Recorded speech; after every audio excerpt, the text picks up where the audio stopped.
Kita ke informasi pertama, pemirsa. Proyek pembangunan Siantar City Mall yang dibangun sejak tahun 2016 lalu hingga saat ini terlihat mangkrak. Selain pembangunan yang mangkrak, uang panjar yang diberikan oleh pembeli kios sampai saat ini belum dikembalikan sehingga menempuh jalur hukum.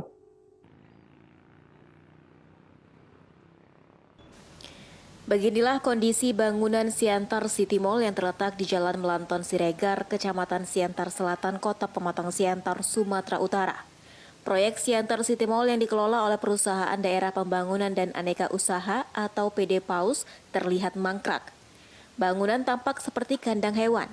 Tembok bangunan 3 lantai ini berlubang hingga dikelilingi rumput liar setinggi orang dewasa.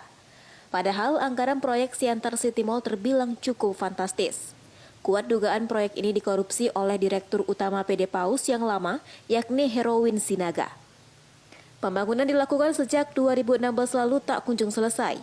Proyek Siantar City Mall merupakan proyek besar yang dikerjakan oleh PD PAUS ketika dipimpin Herowin Sinaga bekerja sama dengan PT Sinergi Abadi Indo Global.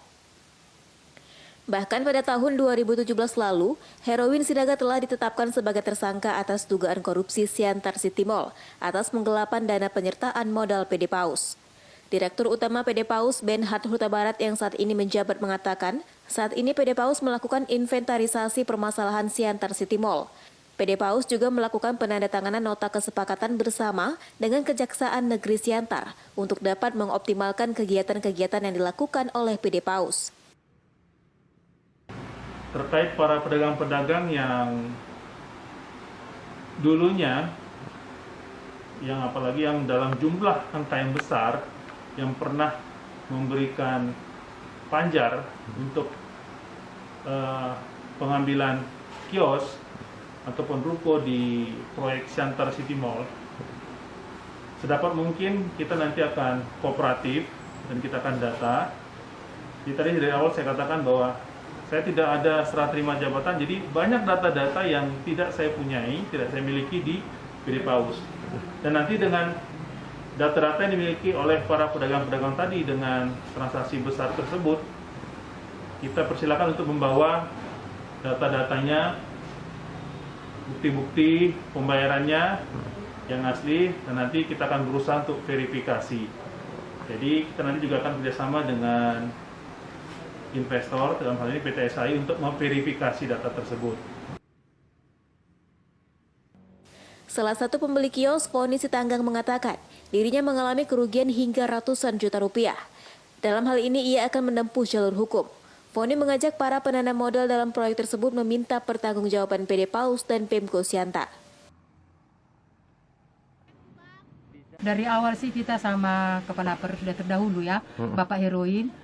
Pertama itu kalau nggak salah di tahun 2014 itu, saya lupa bulannya, kita pengusaha-pengusaha kecil yang ada di Siantar, UKM dikumpulkan di samping Gedung Juang 45, buat produk masing-masing.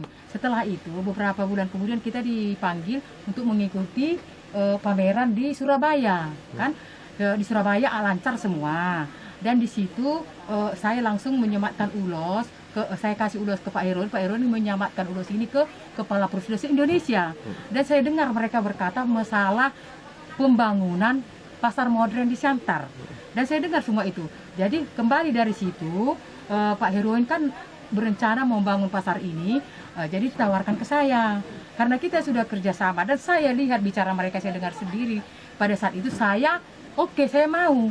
Kita sudah habis modal, ekonomi lesu, penjualan kurang, karyawan pengangguran. Saya membawa ini ke jalur hukum.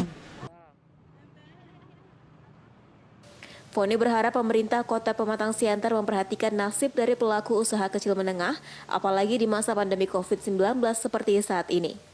Penta News Sembiring melaporkan untuk Eva Rinda.